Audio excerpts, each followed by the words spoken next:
Hello दोस्तों, नमस्ते। Mummy, ये आज आप घर पर किसको लेकर आई थीं? बेटे राघव ने त्योरियां चढ़ा करके पूछा। क्यों, तुमको कोई दिक्कत? और फिर किसने कहा तुमसे? मनोरमा ने भी वैसे ही त्योरियां चढ़ाकर जवाब दिया। आप नहीं बताएंगी तो क्या मुझको कुछ पता नहीं चलेगा? राघव फिर से चिढ़कर बोला। मुझको तो पता ही है, तुमको कुछ पता ना चले ऐसा हो ही नहीं सकता। जब मेरा ना किया हुआ भी तुमको बताया जाता है तो ये तो मैंने किया ही है। लेकिन उन लोगों को आप क्यों घर पर लेकर आई थीं? मैं ऊपर का पोर्शन किराए पर उठाने जा रही हूँ। और क्यों उठाने जा रही हूँ वो शायद तुमको बताने की ज़रूरत नहीं, क्योंकि तुम खुद समझदार हो। मनोरमा निर्विकार भाव से बोली। लेकिन आप ऊपर का पोर्शन किराए पर नहीं उठा सकती। तभी बहू दीपा पास आते हुए तमक कर बोली, आपकी मनमर्जी नहीं चलेगी। उस पोर्शन में हम लोग और हमारे बच्चे रहते हैं। क्यों क्यों नहीं उठा सकती? ये घर मेरा है। क्या मैं अपनी ज़िंदगी का इतना बड़ा फैसला भी नहीं ले सकती? जब कमासुत पूत होते हुए भी माँ बाप को हर चीज़ के लिए तरसना पड़े तो उससे ज़्यादा शर्म की बात तो कोई हो ही नहीं सकती। तुम लोग अपना सारा सामान बांधो और अपने लिए कहीं और व्यवस्था करो।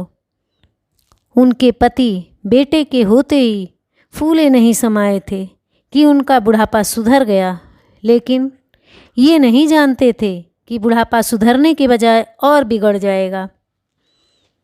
ये घर मेरे नाम है और मेरा जो जी चाहेगा इसके बारे में मैं खुद फैसला करूंगी। देखें तो भला कौन मुझको रोकता है। इस फैसले से मनोरमा दृढ़ संकल्पित होकर बोली। बुढ़ापा खुद में एक बीमारी होती है। अब समय के साथ भावेश और मनोरमा बुजुर्ग हो चले थे। रोज ही कोई ना कोई बीमारी लगी रहती। बहू तो 2 रोटी भी बनाकर सिर्फ इसलिए नहीं देती कि एक दिन भावेश ने सिर्फ इतना कह दिया कि ये ठंडी रोटी दांतों से नहीं कटती। इतना सुनकर ही दीपा तमक कर बोली, अब तो पापा की रोटी आप खुद ही सेंक लिया करो। मैं कोई नौकरानी नहीं हूँ कि दिन भर रसोई में उनके लिए गरम रोटियां सेंकने के लिए खड़ी रहूं।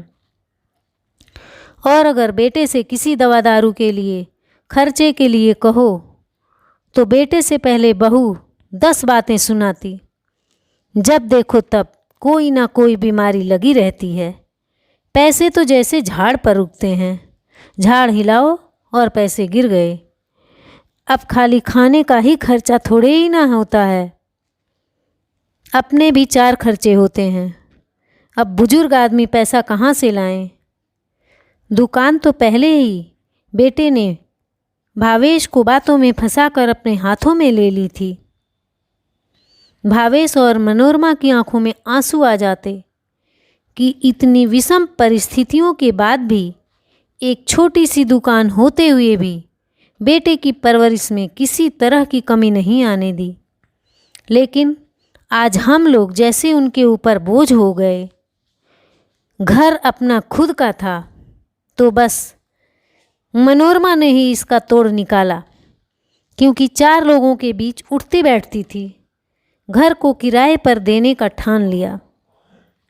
मम्मी, ये क्या हो गया आपको? ये कैसी बातें कर रही हैं अपने बेटे से? राघव एकदम से करवट बदलते हुए बोला। बेटा? और किसका बेटा? माँ जैसे कुछ भी सम्मान देते हो? वो रिश्ता तो शायद बहुत पहले ही टूट गया था। मनोरमा बेरुखी से बोली, क्योंकि उसने प्रण कर लिया था कि चाहे जितना भी राघव उसको भावुक करने की कोशिश करे, लेकिन वो पिघलेगी बिल्कुल भी नहीं। लेकिन जरा आप ये तो सोचिए कि आखिर हम लोग एकदम से कहाँ जाएंगे?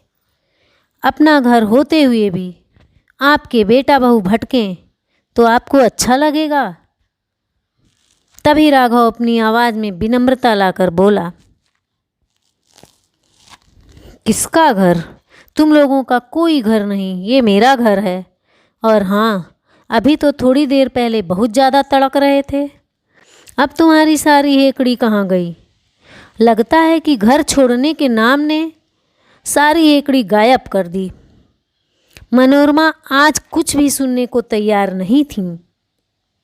सॉरी मम्मी जी, हम लोगों से गलती हो गई।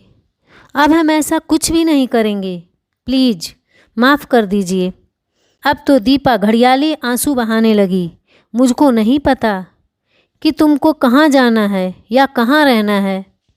हमको तो बस 2-3 दिन में ये घर हर हालत में खाली चाहिए, क्योंकि मैंने ये फैसला कर लिया है और अब इस फैसले से मुझको कोई भी नहीं मोड़ सकता।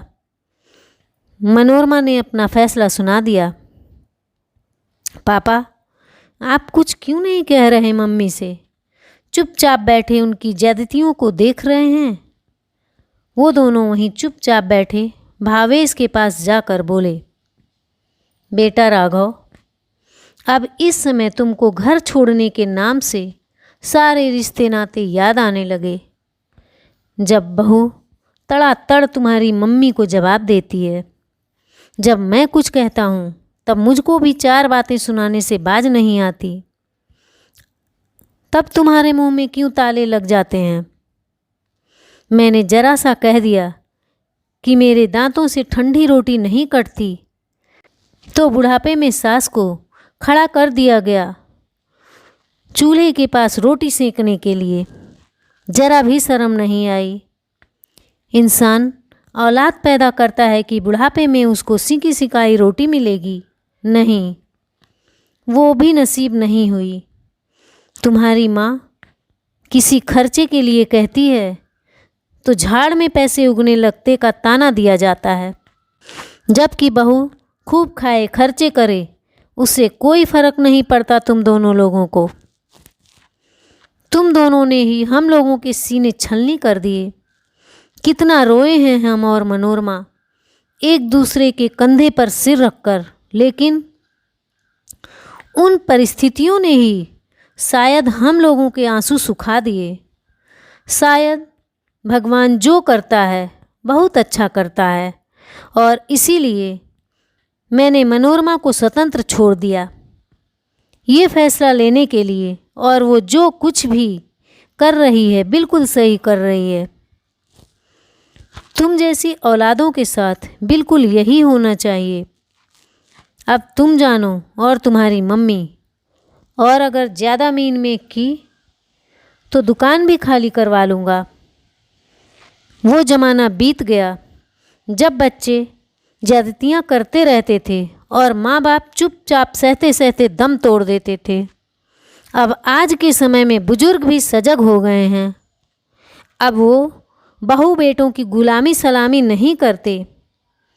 भावेश गुस्से में बहुत ज़्यादा भड़क कर बोले, क्योंकि दूध का जला छाछ भी इंसान फूंक फूंक कर पीता है।